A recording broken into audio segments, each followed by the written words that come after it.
इंद्राधुमन भैया राहिन कौन देश का राजा जी मैं पूछता हूँ।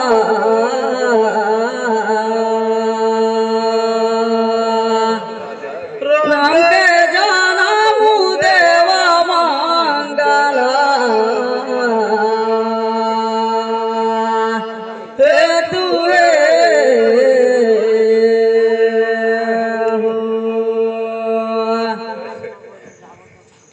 बड़ा सुंदर कर देखता शादी विवाह में बैंड बाजा तो बजवाता है।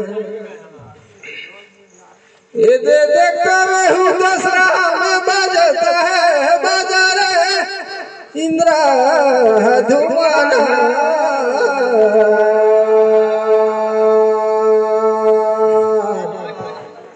गुरु का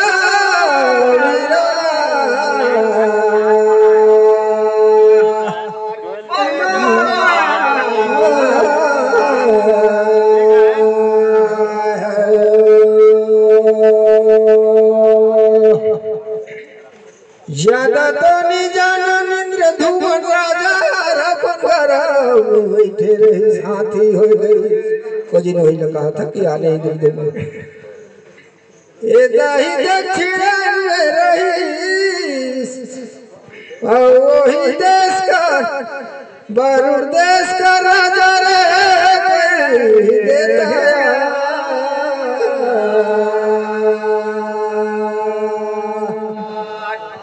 सतगुरु का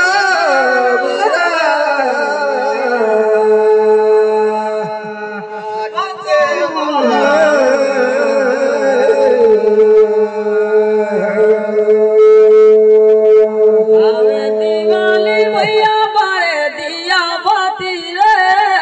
फिर पूछो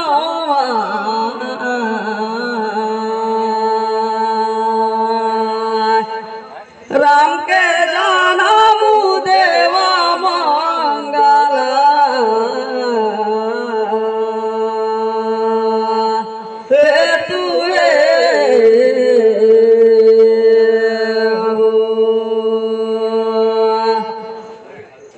इंद्राधुमन भैया का कर शराब से हो रही हाथी जी तेला पूछो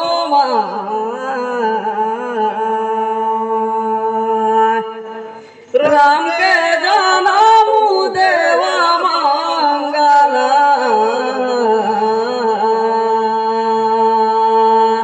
हे तुए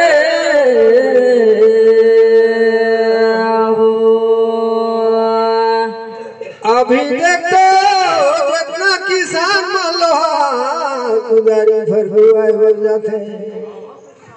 ये जब जहाना धुमिन भाती समझ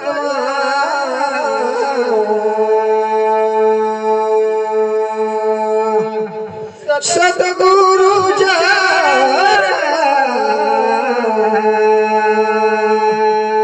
बंदोगा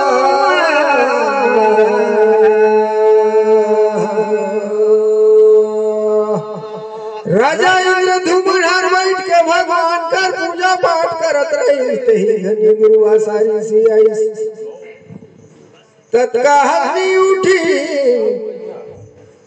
ओही घनी श्राप देते हो जा हाथी रे हमार समझ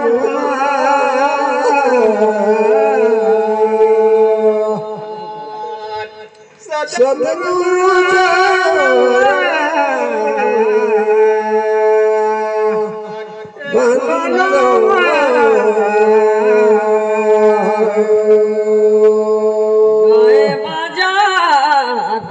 ले मिठाई जी फिर कहो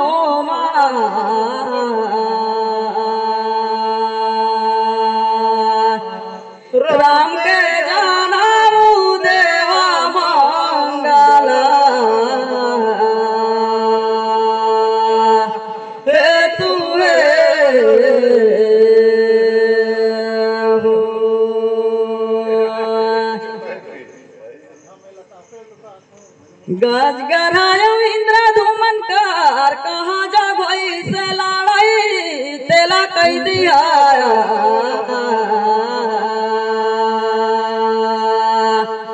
राम के जाना मुँह देवा मंगला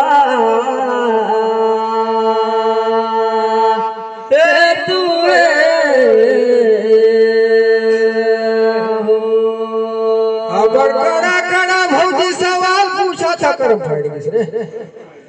ए दव करता इतना कड़ा ही रे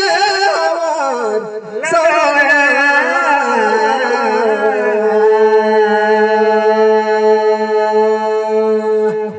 सतगुरु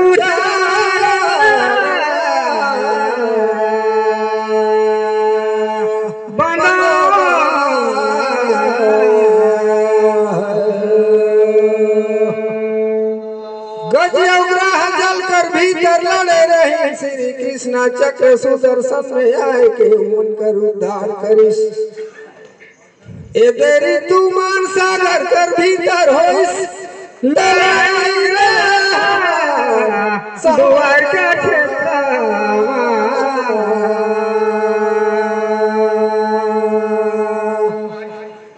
गुरु